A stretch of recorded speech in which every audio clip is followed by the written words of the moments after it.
pastor Israel, coordenador do discipulado regional e membro da Câmara Nacional de Discipulado. Eu quero convidar a igreja a esteja levantando suas mãos, orando, impondo suas mãos. Vamos orar. Ó Deus, agradecemos, Senhor, pela vida do teu servo, ó Deus que aceitou o convite de estar aqui ministrando a tua santa palavra. Ó Deus, continua falando conosco, usa o teu servo, Pai. Nós te agradecemos e lhe pedimos em nome de Jesus. Amém. Amém.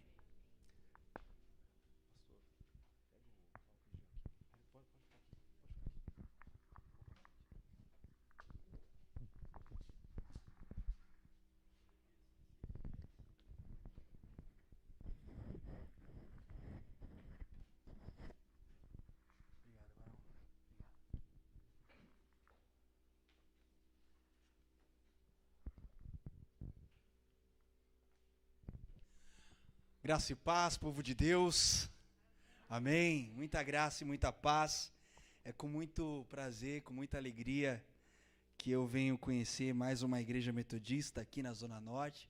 Estava falando com o pastor Alexandre, agradecendo o convite, dizendo para ele que a minha esposa, a pastora Thaís, também é SD lá no nosso distrito do Litoral. Sou pastor da igreja metodista de Praia Grande, lá no Litoral Sul. Já há 8 anos lá, pastoreando aquela igreja. E a minha esposa, pastora Thaís, é SD lá do nosso distrito, também pastora, né? E ela é aqui de origem do Distrito Norte, da igreja metodista de Vila Nive, onde está o pastor Henrique agora, né? E a minha sogra também está congregando ali na metodista de Água Fria, né? As únicas igrejas da Zona Norte que eu conhecia, falei com o pastor Alexandre, era Tucuruvi, a Vila Nive e Água Fria. Hoje eu estou conhecendo um povo novo, né? Mais uma parte desse povo chamado metodista aqui do Distrito Norte. É muito bom estar aqui com vocês. Confesso que eu não estou acostumado com esse frio aqui de São Paulo, né? Apesar que quando nós saímos de lá da Baixada, estava um pouquinho de frio e chuva, né? A gente pegou até um pouquinho de nevoeiro na subida da serra. Mas é muito bom estar aqui com vocês. Quero agradecer mais uma vez ao pastor Alexandre pelo convite. É muito bom também ver o Mário, a esposa aqui, que bênção, né? Tem caminhado com a gente lá embaixo também, com as mulheres, os homens. E dentro em breve a gente vai estar formalizando lá o Ministério de Homens, né, Mário? Em nome de Jesus. Gente, bom estar aqui. Vamos ao que interessa então. O pastor me chamou para trazer uma palavra e eu quero ler o Evangelho de João, capítulo 6, do verso 60 ao verso 68. Evangelho de João, capítulo 6, do verso 60 ao verso 68. Eu sei que os irmãos acabaram de sentar no período de louvor, mas eu quero convidar você que encontrou João capítulo 6 a se colocar em pé, como um dos sinais de reverência à palavra do Senhor. Você que pode, você que tem saúde para isso. João capítulo 6, nós vamos ler a partir do verso 60 e vamos até o verso 68. Quem achou, diga eu amo a Bíblia. Quem não achou, diga eu também. João capítulo 6, do verso 60, uma passagem muito conhecida, ao verso 68, diz assim: Muitos dos seus discípulos, tendo ouvido tais palavras, disseram: Duro é este discurso, quem o pode ouvir?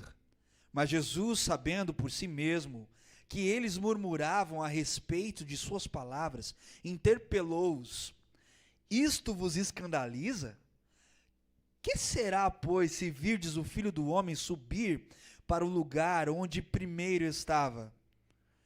O Espírito é o que vivifica, a carne para nada aproveita. As palavras que eu vos tenho dito são Espírito e são vida. Contudo, há descrente entre vós. Pois Jesus sabia desde o princípio quais eram os que não criam e quem o havia de trair. E prosseguiu: Por causa disso é que vos tenho dito, ninguém poderá vir a mim se pelo Pai não lhe for concedido. Verso 66. À vista disso, muitos dos seus discípulos o abandonaram e já não andavam com ele. Então perguntou Jesus aos 12: porventura quereis também vós outros retirar-vos? Respondeu-lhe Simão Pedro: Senhor, para quem iremos? Tu tens as palavras da vida eterna. Quero convidar você, eu sei que está projetado aí, e vou até ler aqui com vocês, porque acho que a versão é um pouco diferente. Quero ler junto com você o verso 68, essa frase de Simão Pedro, desde o começo do versículo 68. Vamos juntos? Respondeu-lhe, pois, Simão Pedro: Senhor, para quem iremos nós? Tu tens as palavras da vida eterna. Amém? Feche os teus olhos, coloque uma mão sobre a tua Bíblia. E você que está sem Bíblia, põe a tua mão no teu coração, vamos orar. Pai amado, Pai querido, obrigado pela oração que o pastor Alê fez pela minha vida, mas agora eu quero orar por tua igreja, para que a tua igreja receba da tua parte, manifeste da tua parte, espírito de sabedoria, conhecimento, revelação, entendimento, para que a palavra que foi lida, a porção da palavra que foi lida, possa ser, ó Pai, recebida como uma semente frutífera em seu coração, no coração dessa igreja, a ponto, ó Deus, dessa semente germinar a 100 por 1, 60 por 1 e 30 por 1, para o louvor da tua glória, porque a tua palavra ela não volta vazia, a tua palavra surte em nós efeitos, ó Pai. Eu peço que, Pai, nessa noite, a tua palavra gere em nós efeitos de cura, de transformação, de libertação, ó Pai, de sabedoria, de entendimento, de compreensão dos teus mistérios, ó Pai, e que teu Espírito que habita na igreja, que habita em nós e que está aqui agora, em cada um de nós e nessa igreja, possa se manifestar com poder e graça através da tua palavra, porque há poder na tua palavra e há poder da palavra viva que habita em nós, chamada Jesus Cristo. Por isso que esse poder, Senhor, se manifeste em nós para o louvor da tua glória. Quem crê, diga amém, aleluia e glória a Deus. Amém? Pode se assentar, meu irmão, minha irmã. Glória a Deus. Eu fui desafiado então pelo pastor a falar um pouco sobre discipulado. E eu já quero logo de cara começar falando um problema que eu tinha, que talvez possa ser também o problema de alguém aqui. Eu tinha muito problema com esse negócio chamado discipulado, porque eu pensava que discipulado era um projeto, era um programa, era algo que a igreja criou, que a igreja inventou, e então a gente tinha que se adaptar, se adequar a esse negócio chamado discipulado. Só que, na verdade, se nós formos pegar a Bíblia, nós vamos ver que Jesus veio para realizar duas missões aqui na terra. A primeira missão a gente acha que é a única missão, aliás, a segunda missão a gente acha que é a única missão, que foi de morrer na cruz para nos salvar. Mas ele veio para uma primeira missão, que foi para capacitar 12 homens que eram leigos naquilo que ele queria, que ele sabia, que ele conhecia, homens comuns, homens que não eram famosos, homens que não tinham engajamento social, homens que eram marginalizados. Ele pegou 12 homens que o mundo nem sabia quem era. Pessoas simples, cheias de defeitos e pecados, como eu e você. E ele pegou esses homens, treinou esses homens. A primeira missão de Jesus não foi a única. A cruz também não foi a única missão, foi a segunda missão, mas a primeira missão de Jesus foi capacitar 12 homens a serem cristãos, não, a serem discípulos. Muitos de nós achamos que primeiro temos que nos tornar cristãos para depois nos tornar discípulos, mas na verdade o Senhor Jesus Cristo, ele não veio criar o cristianismo veio depois. Ele veio transformar homens a sua imagem, a sua semelhança, homens que o imitassem, homens que reproduzissem aquilo que ele faria, homens que, se ele orasse, esses homens orassem também. Se ele orasse para expulsar demônios, esses homens também orassem para expulsar demônios. Se ele ensinasse esses homens a pregar, esses homens, se Jesus pregasse, esses homens também teriam que pregar. Quem está entendendo o que eu estou falando aqui? Então a primeira missão de Jesus foi pegar esses homens comuns e transformar esses homens em homens extraordinários. Veja bem, eles não eram pastores, eles não eram bispos, eles eram pessoas comuns, como eu e você. Então a primeira missão de Jesus foi essa. E às vezes a gente se sente tão incapaz, a gente se sente tão, como é que eu posso dizer, indigno. Quem sou eu para falar de Deus? Quem sou eu para orar? Quem sou eu para falar de Jesus para alguém? E aí a gente olha para esses homens que também que se sentiam também um nada e foram treinados a serem imitadores de Jesus. Então essa foi a primeira missão, tanto é que em João capítulo 17, Jesus vai dizer o seguinte: olha, Pai, dos que o Senhor me deu, eu estou devolvendo eles para ti. A missão está consumada. Está consumado. Só um se perdeu para que se cumprisse a tua palavra, o filho da perdição.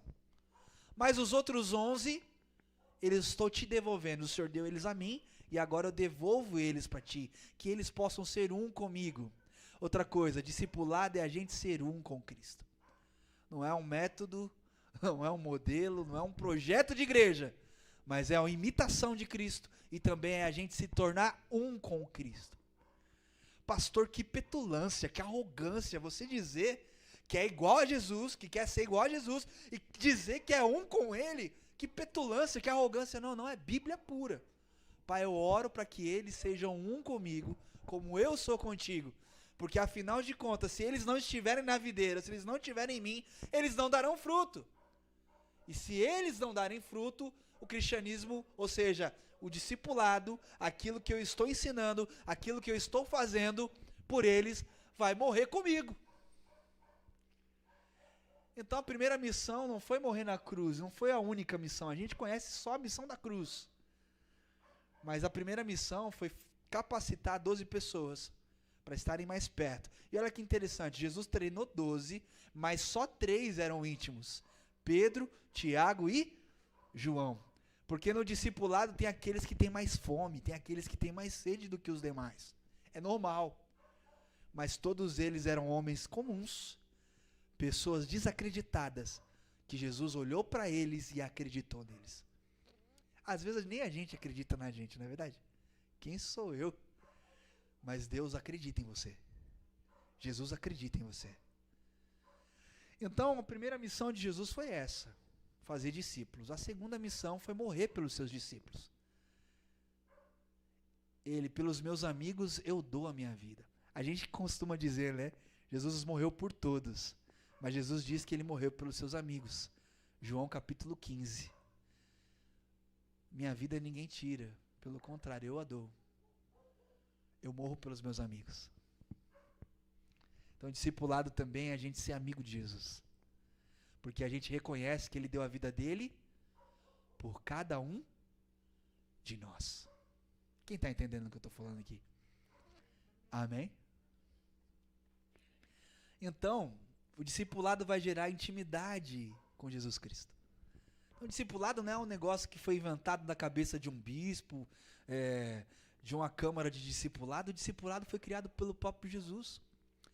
Então, igreja, em nome de Jesus, aí a gente precisa entender que a primeira missão de Jesus revela para mim e para você, que foi fazer discípulos, um processo.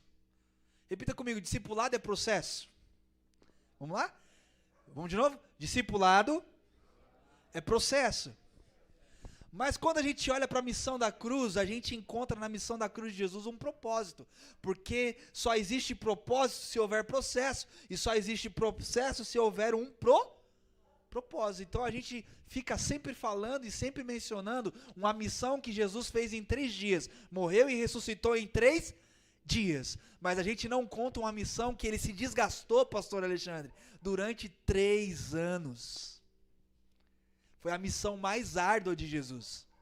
Morrer na cruz para Jesus, gente, foi fichinha. É a gente que fica com dó dele. Nossa, ele sangrou tanto. Nossa, ele apanhou tanto. Nossa, coitado de Jesus. A gente fica com dó dele. Mas na verdade, essa missão, para quem era um Deus encarnado, foi muito fácil. Agora, a missão que ele mais demorou a realizar e a cumprir foi pegar homens problemáticos e transformar esses homens. A missão mais difícil de Jesus é quando a igreja não consegue entender isso. Que Jesus habita em mim, habita em você, para transformar a gente. Não para transformar a gente em metodistas ou num crente 3S. Quem já ouviu falar do crente 3S? Salvo, sentado e satisfeito. Né? A gente não foi convertido e convencido ou escolhido por Jesus para ser um crente 3S. A gente foi escolhido por Jesus para ser tomado por Ele e transformado por Ele. De fé em fé, de graça sobre graça e glória em glória. A minha vida e a sua vida, eu tenho certeza que desde o nosso primeiro encontro com Jesus, da nossa convicção de que Ele nos salvou, do nosso batismo, da nossa profissão de fé, a nossa vida não está sendo mais a mesma, amém? Ela está sendo transformada, nós entramos nesse processo da primeira missão de Jesus, que é o discipulado. Então, igreja, em nome de Jesus, nós lemos um texto aqui enigmático e eu quero entrar agora na mensagem, depois dessa introdução. Eu sei que meu tempo aqui ele é bem curto, mas eu quero falar sobre plano B essa noite. Plano B. Eu não sei se você, assim como eu, desde pequeno, a gente foi ensinado pelos nossos pais, ou nesse mundão de meu Deus, que a gente precisa ter sempre um plano B, um plano reserva dentro da nossa manga, um plano que, caso o nosso plano titular dê errado, nosso plano titular falhe, a gente tem um plano na manga, né? Caso o plano que a gente planejou não dê certo, não aconteça, a gente tem uma outra saída. E aí tem muitas pessoas que falam assim, olha, vamos casar, porque se não der certo, a gente separa, tem o plano B. Olha, vamos abrir uma empresa, vamos abrir uma sociedade, porque se não der certo, a gente desfaz a sociedade, tem um plano B.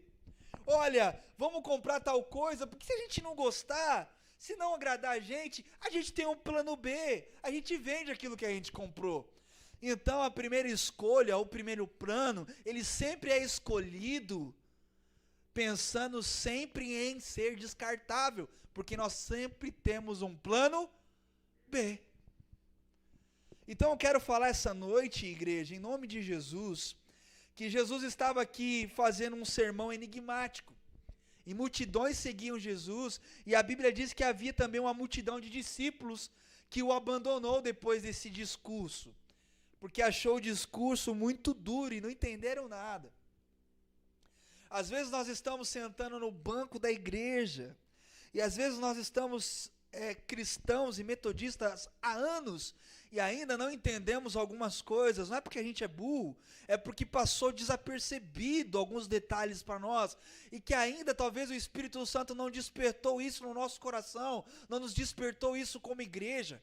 Então é necessário que a gente olhe para Jesus, contemple Jesus e contemple que Ele tem um plano para a igreja, Ele tem um plano para mim e para você, Ele tem um plano para cada um de nós, para a nossa casa, para a nossa família, para os nossos filhos, Ele tem um plano para a nossa cidade, Ele tem um plano para o nosso bairro, Ele tem um plano aqui para a Igreja Metodista de Santana, que está há 81 anos servindo a Ele, amém? Então, igreja, em nome de Jesus, Jesus estava fazendo um desses seus sermões, discursos, e que era profundamente espiritual. Ele estava falando que o corpo dele era a verdadeira comida, a carne dele, o sangue dele era a verdadeira bebida, e ninguém estava entendendo nada. Ele estava dizendo que o maná que o pessoal comeu lá atrás, dos antepassados, dos judeus, aquilo lá não foi nada, porque ele era o maná verdadeiro e ninguém estava entendendo nada, e o povo falando assim, esse homem está maluco, esse rabi está doido, vamos embora. Olha o que ele está falando. Está falando que o suprimento que Deus deu lá atrás não serve para nada. E aí, igreja, em nome de Jesus, aquela palavra para alguns foi muito dura, mas para outros aquilo não explicava nada, então foram indo embora. No verso 66, eles vão abandonando Jesus. Parece até um negócio, né? João 6,66, 666. Foram abandonando Jesus. Então, igreja, em nome de Jesus, então Jesus olha para aqueles poucos que restaram, e a Bíblia é bem enfática em dizer que foram os 12 que ficaram, e pergunta, e vocês vão querer ir embora também ou vocês vão ficar? E aí vem a resposta de Pedro, que é aquela resposta famosa que todos nós conhecemos: para quem iremos se só tu tens as palavras de vida eterna? Observe que a gente canta muitas músicas, para onde iremos? Mas Pedro não diz para onde, ele diz para quem. Porque não importa, pastor Alexandre, aonde a gente esteja, desde que a gente esteja com ele. Porque é ele que tem palavras de vida eterna. Eu posso estar no lugar mais difícil, mais duro, se eu estou com Cristo, é Cristo que vai ter palavras de vida eterna para nós. Eu posso estar no lar mais perturbado, mas se eu estou com Cristo, é Cristo que tem palavra de vida eterna para nós. Eu posso estar na empresa mais difícil, mas se eu estou com Cristo lá, é Cristo que tem palavras de vida eterna para nós. Porque não importa onde, mas importa com quem, para quem iremos, se só o Senhor tem palavras de vida eterna. Para quem iremos? Adão estava no Éden, no paraíso, e ele pecou. Cristo estava no deserto, e ele venceu. Então não importa o lugar, importa com quem. Tem um ditado que a gente diz, né? Diga com quem tu andas. Então é mais importante a gente saber com quem a gente vai, do que aonde a gente está. Amém? Porque o ambiente onde a gente está pode ser mudado pela presença de Jesus que habita em nós. O ambiente que a gente está pode ser mudado pelo Cristo que habita em nós. Onde você chega, a discussão tem que acabar. A briga tem que parar. Porque Jesus está chegando através de você. Quem está entendendo o que eu estou falando aqui? Pastor, que petulância, não é? Não, repito. É o ser um com Cristo. Então, ficou somente os 12 e Jesus perguntou para eles: vocês vão embora? E eu pergunto para você, igreja, será que também nós vamos abandonar Jesus Cristo? Será também que nós, quando o calo aperta, a gente pensa em desistir? Será também que a gente pensa em abandonar? Ou será que a gente vai se tornar corajoso, um discípulo, uma discípula corajosa, a ponto de dizer: para quem iremos, Senhor? Se só o Senhor tem palavras de vida eterna. Palavras de motivação, um monte de gente tem. Palavras de engajamento, um monte de pessoas têm. Mas palavras de vida eterna, só Jesus Cristo tem. Só Jesus Cristo tem. Está entendendo isso aqui, igreja? É muito importante nós entendermos que não há outro que tem palavras de vida eterna. O pastor Israel não tem palavras de vida eterna. Mas Jesus Cristo tem palavras de vida eterna. Então, igreja, em nome de Jesus, ao observarmos essa passagem, algumas reflexões então vieram na minha mente, no meu espírito, eu quero compartilhar com você. A primeira reflexão que veio à minha mente ao olhar esse texto é que existe uma diferença entre multidão e existe uma diferença de discípulos. Se você for abrir sua Bíblia lá em Mateus, capítulo 19, Mateus 19, verso 27, você vai ver outra fala importante de Pedro. Você vai ver Pedro dizendo assim, Pedro é o homem das falas importantes na Bíblia, né? Ele vai dizer assim: eis que nós deixamos tudo e te seguimos. Que será, pois, de nós? É uma fala de Pedro dizendo que ele deixou tudo para seguir Jesus. E está perguntando para Jesus: e agora que eu me tornei um discípulo de Jesus? E agora, o que vai ser da minha vida? Eu abandonei minha família, eu abandonei tudo para caminhar te seguindo. Então eu quero dizer que a principal diferença entre a multidão de João 6,66 e dos discípulos que permaneceram com Jesus lá, em João 6, os 12, a principal diferença é que a multidão ainda tem plano B. A multidão ainda tem para onde voltar. Ah, seguir Jesus não tá sendo um legal, não está sendo um barato seguir Jesus não está sendo bom não. Não está sendo bom seguir Jesus não. Ah, tem um plano B, vamos para outro lugar. A multidão sempre tem um plano B. A multidão sempre tem para onde voltar. A principal diferença é essa. A multidão tem plano B. Caso o plano seguir Jesus não dê certo, caso aquilo que Jesus tem para oferecer não agrade, eles têm um plano B. Eles têm a chave da porta de saída de emergência.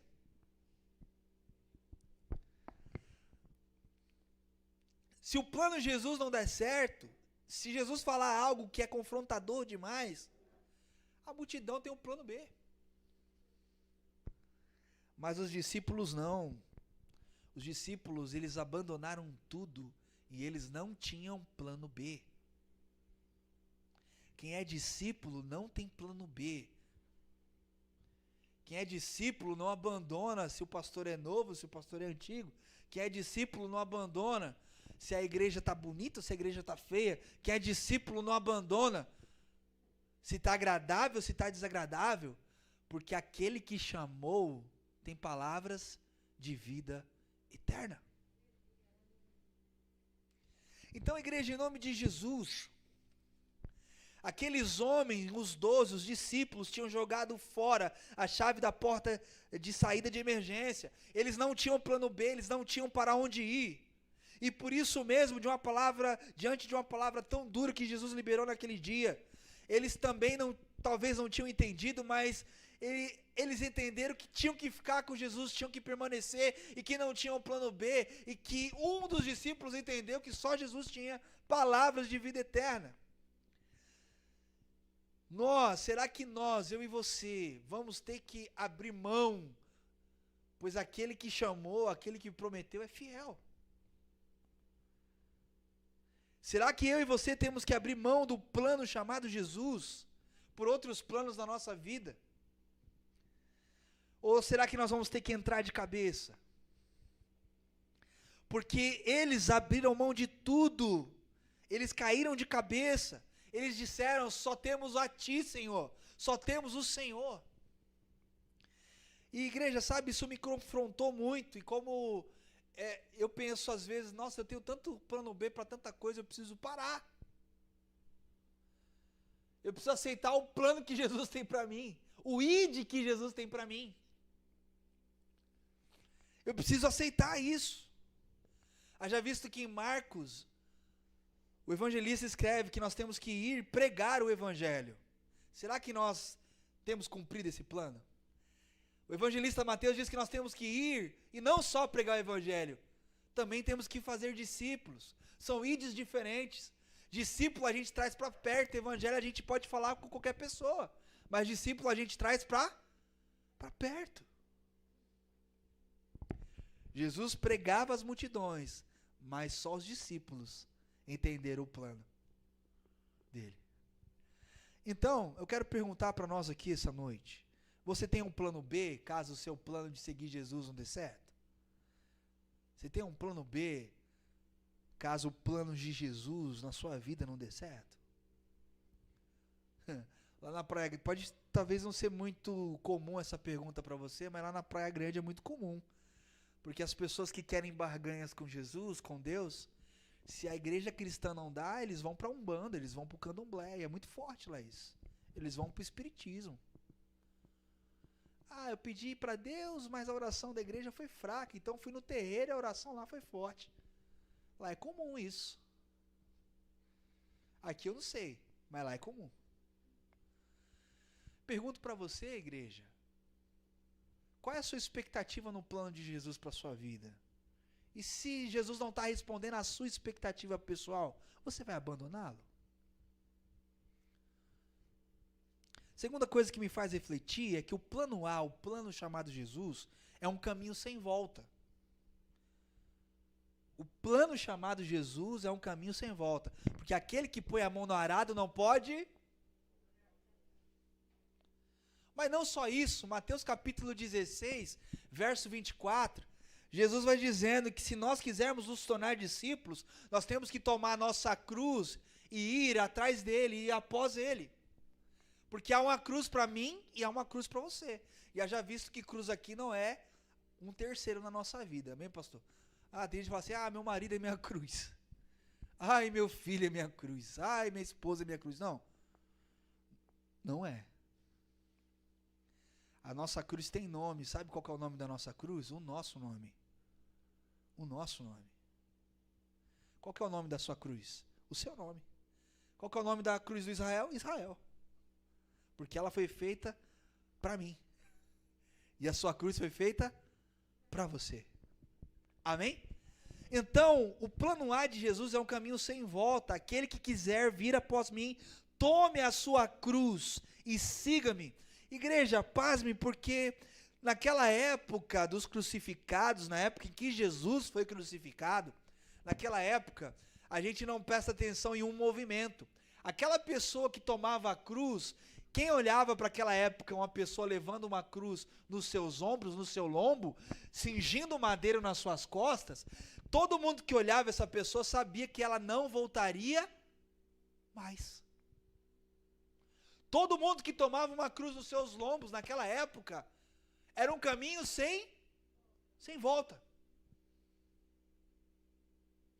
O que Jesus está nos chamando hoje, em pleno século 21, como igreja, é saber que Ele é o único plano da nossa vida, o plano perfeito, um plano sem falhas. E é um plano sem volta, é um caminho sem volta, porque Ele é o caminho, Ele é a verdade e Ele é a vida. O plano Jesus, o plano A da nossa vida, é um caminho sem volta. E ser discípulo é muito mais do que abraçar um projeto da igreja. Ser discípulo é tomar uma cruz e seguir Jesus. Entendendo que não existe outra opção, não existe outro plano, não tem um plano B.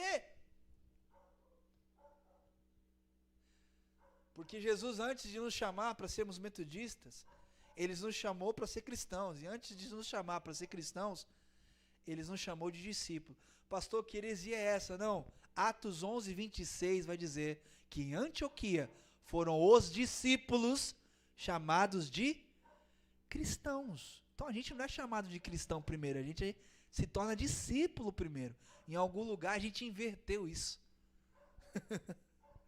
Em algum lugar a gente inverteu a ordem, porque primeiro, antes de as pessoas nos reconhecerem como cristãos, como metodistas, nós temos que ser conhecidos como discípulos, aqueles que colocam a cruz no ombro, no seu lombo, e não volta para trás, porque é um caminho sem volta. Está comigo aqui? Então, igreja, em nome de Jesus, a caminhada com Jesus só funciona de uma forma, é um caminho sem volta, e nós vamos ver isso, era muito comum isso, que para alguém se tornar um discípulo, tinha que abandonar os outros planos. A gente vai ver que os discípulos que eram pescadores, abandonaram a pesca para seguir Jesus, e a pesca era o seu negócio. Veja bem, houve uma pesca maravilhosa que pagou as dívidas deles, e eles poderiam falar, agora a gente vai ficar continuando pescando, porque agora a gente enriqueceu. Houve um milagre de pesca. Não, mas eles falaram, vamos seguir quem fez o milagre. A nossa vida vai ser mudada seguindo quem fez o milagre. E não continuando a pescar. Lucas capítulo 5, do verso 10 ao verso 11, você vai ver que os discípulos abandonaram o seu empreendimento para seguir Jesus. Ah, pastor, mas eu não posso abandonar meu emprego. Não é sobre isso que eu estou falando. Eu estou falando sobre prioridade. Estou falando sobre prioridade. E quando eu falo sobre prioridade, o discípulo, ele adora a Cristo e não o dinheiro e as riquezas. Não está falando para a gente parar de trabalhar e todo mundo vira pastor e agora só vai pregar o evangelho. Não, mas estou querendo dizer que o amor ao dinheiro é a raiz de todos os males. E que o nosso amor que vem de Deus não tem que ir para o dinheiro. Nosso amor que vem de Deus tem que ir para o plano de Deus. E o dinheiro é uma consequência disso. Quem está entendendo o que eu estou falando? Eles entenderam isso. Jesus é maior que o nosso empreendimento. Vamos segui-lo. E você vai ver também como Elias queimou as suas carroças, despediu dos seus pais, lá em 1 Reis, capítulo 19, do verso 20 ao verso 21. E até o próprio Jesus que tomou a sua cruz também, ele não fez aquilo que ele queria. Ele poderia continuar o trabalho do seu pai, ele poderia constituir uma família, ele poderia ficar de boa na terra, porque afinal de contas já virei ser humano mesmo, então vamos continuar por aqui. Ele poderia ter abandonado o plano de Deus, mas ele não fez isso. Ele tinha livre-arbítrio para isso, sim ou não? Mas ele fez isso? por mim e por você, ele seguiu o plano de Deus até o fim. Então, igreja, em nome de Jesus, jogue fora a chave da porta de saída de emergência, se é que você tem alguma. Rasgue o plano B, se é que você tem algum.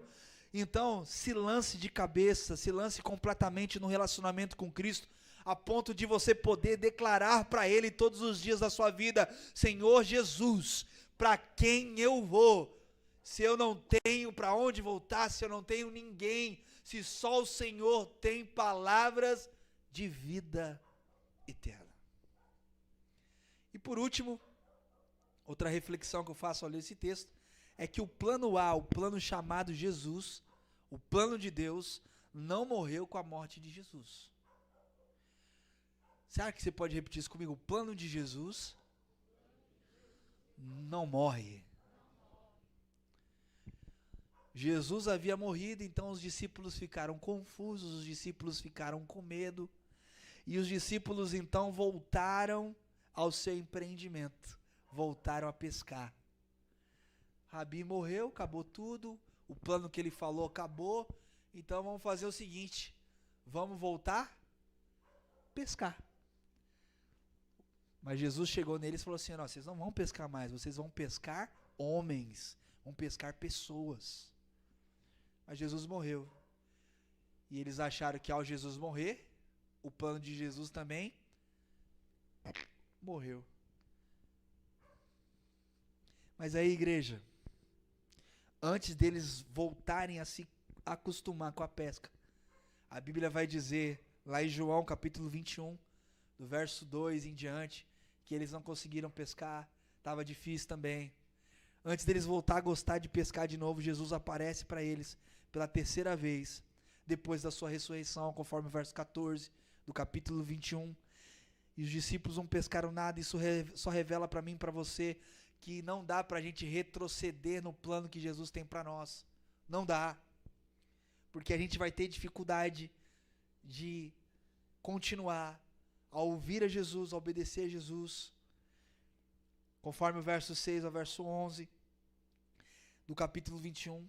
Então toda essa passagem do capítulo 21 revela que o plano de Jesus não morreu com ele, porque Jesus vai até o barco de novo para dizer para eles: olha, não acabou, o plano que eu tenho para vocês não morreu, eu ressuscitei e o plano continua vivo.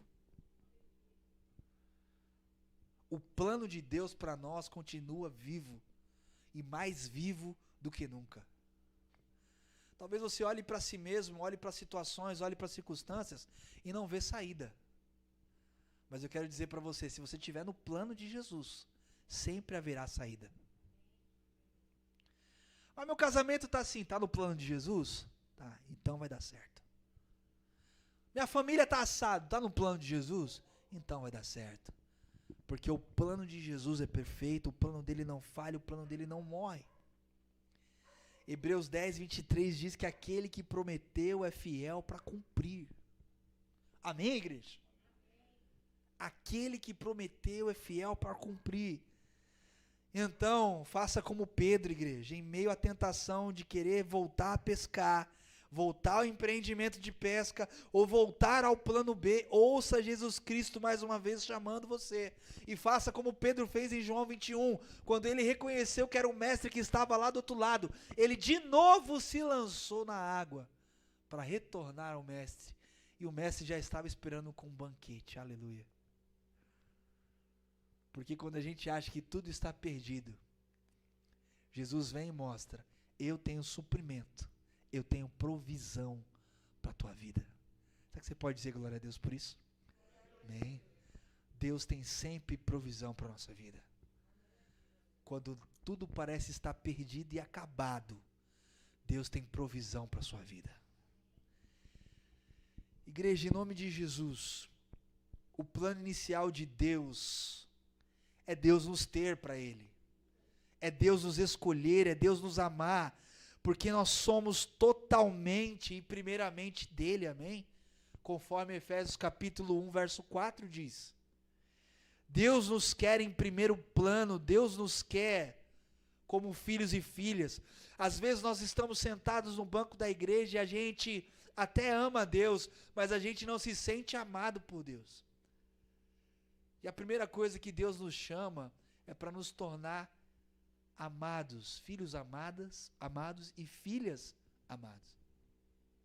Jesus, antes de dar o pontapé inicial no seu ministério, o céu se abriu para ele e ele ouviu uma voz dizer, antes dele fazer qualquer coisa ministerial, esse é o meu filho amado, em quem eu tenho prazer. Deus tem prazer em você antes de você fazer qualquer coisa para o reino. Deus tem prazer na sua vida antes de você fazer qualquer coisa na igreja. Deus tem prazer em você não pelas coisas religiosas ou igrejeiras que você faz, mas Deus te ama mesmo você sem fazer nada. Só se sentindo dele, pertencente a ele e aceitando o plano que ele tem para você. Ah, mas eu não enxergo o plano de Deus na minha vida.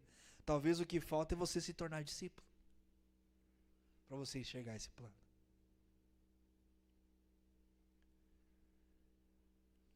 E eu quero fazer algumas perguntas para nós essa noite.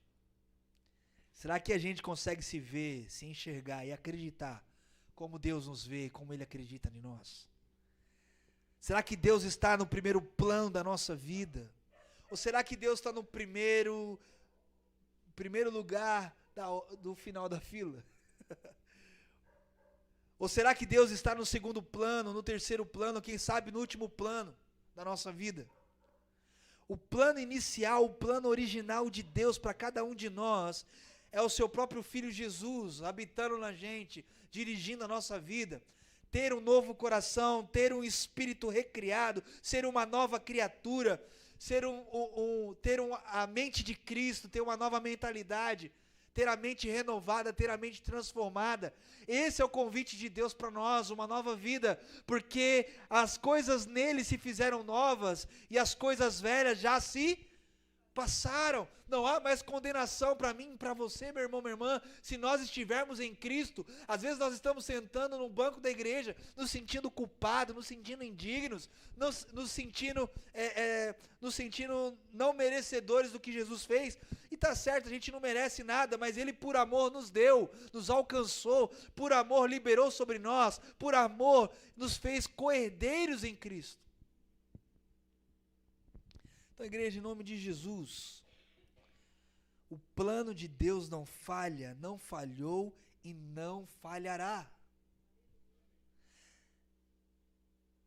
Que isso possa ser na minha vida e na sua vida uma realidade. Eu não sei quantos planos você já fez, que nem eu, que não deu certo, mas chegou a hora, chegou a sua hora, meu irmão, minha irmã, e chegou a nossa hora de abraçar o plano A de Deus, chamado Jesus Cristo. E entender que esse é o melhor plano para a nossa vida. Porque parece que esse plano não funciona mais já na vida de alguns. A gente perdeu a fé, perdeu a expectativa, perdeu o amor, perdeu a esperança. Mas eu quero dizer para você, esse plano nunca falha, nunca falhou e nunca falhará. O plano de Deus, ele é infalível, ele é eterno. E somente aqueles que conseguem perceber isso, discernir isso, entendem de fato o que é o ID do Senhor Jesus. Porque o ID do Senhor Jesus não nos diz respeito àquilo que nós podemos fazer para Ele, mas diz respeito àquilo que Ele fez por nós.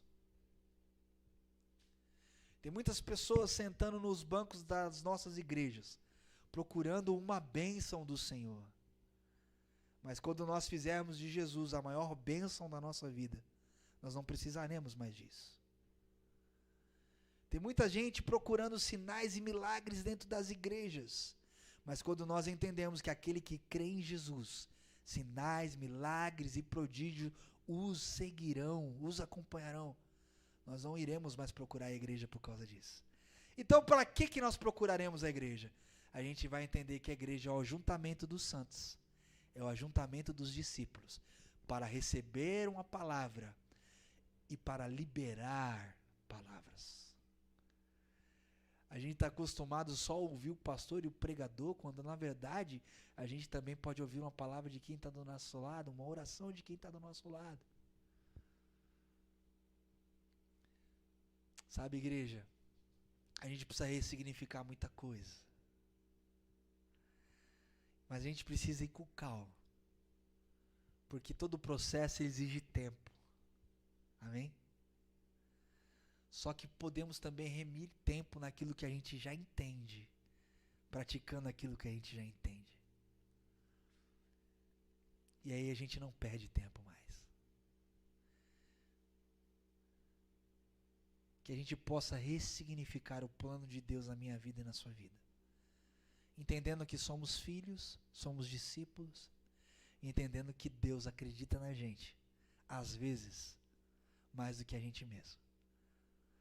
Pastor Alexandre, Deus não precisa da gente para nada, mas Ele ousa contar com a gente.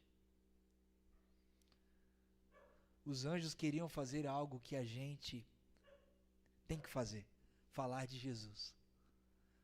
E eles foram proibidos disso, porque isso foi incumbido à igreja. A nossa igreja tem um slogan muito bonito: comunidade missionária a serviço do povo. Mas a gente está sempre esperando um pastor missionário servir o povo, quando na verdade é toda uma comunidade. A gente ama a igreja de Atos, porque a igreja de Atos entendeu o que é ser comunidade. Que Deus nos abençoe, que essa palavra possa gerar frutos na sua vida, no seu coração, que você possa ser fortalecido no plano A de Jesus e na força do seu poder, e que Ele possa, na sua fraqueza, assim como os discípulos eram fracos, fortalecer você, em nome de Jesus, potencializar você, em nome de Jesus. Talvez você não vê nada em você, mas Deus viu. Assim como Ele viu Davi atrás das malhadas, Ele viu algo de valor em você.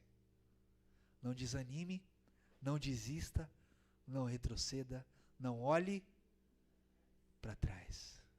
Aqueles que estão em Cristo são novas criaturas, tudo se fez novo. As coisas velhas. Então vamos parar de ficar olhando para o passado e começar agora a olhar para o futuro, para o que Deus tem hoje, para semearmos hoje e colhermos amanhã. 81 anos não são 81 dias, nem 81 meses. Que Deus abençoe essa igreja, que Deus abençoe sua vida. Que você possa nunca ter um plano B para desistir do plano perfeito de Deus. Se coloque em pé, vamos orar.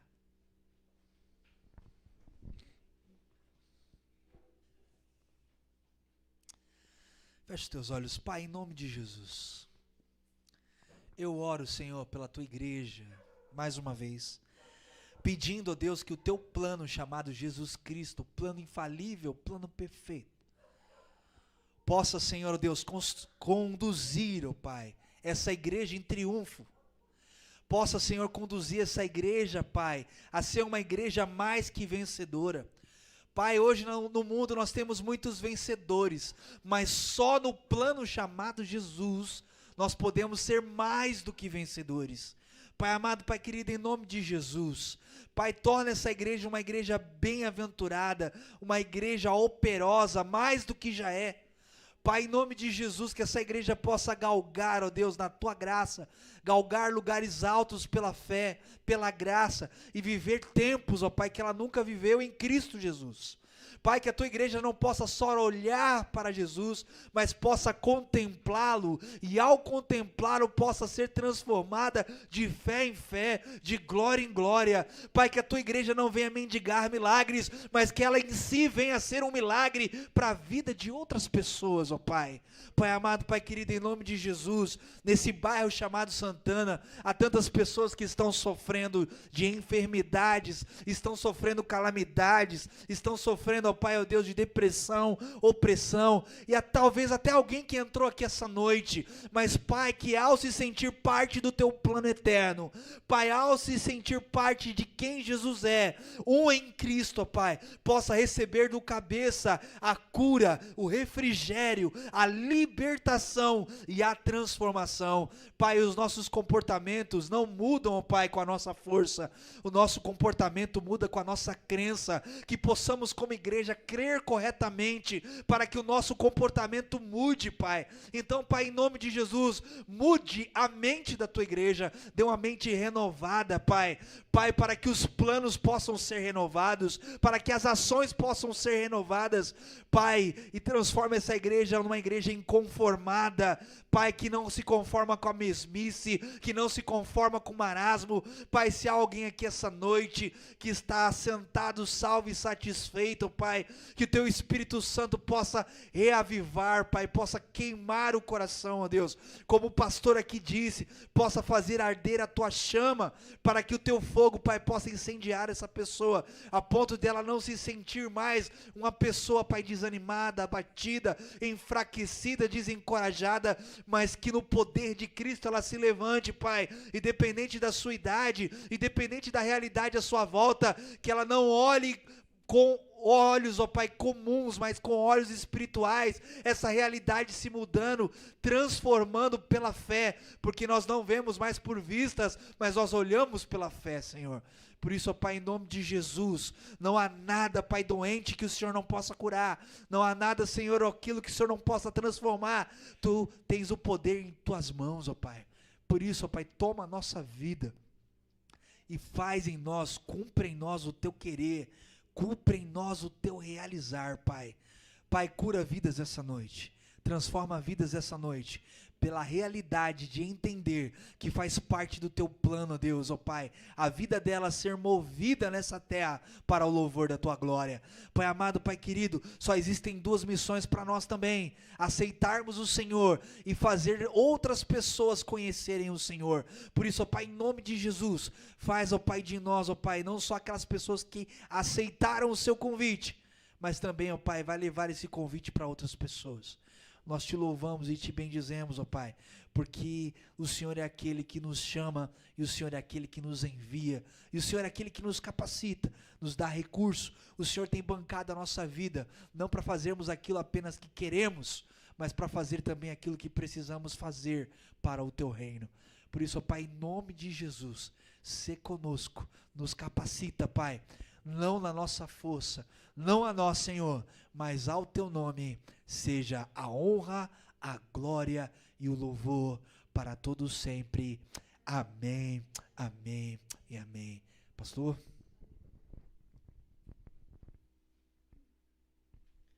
Obrigado, igreja.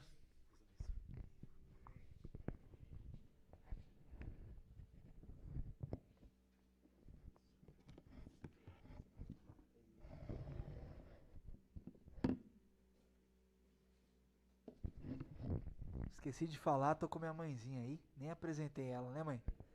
Desculpa aí, mãe.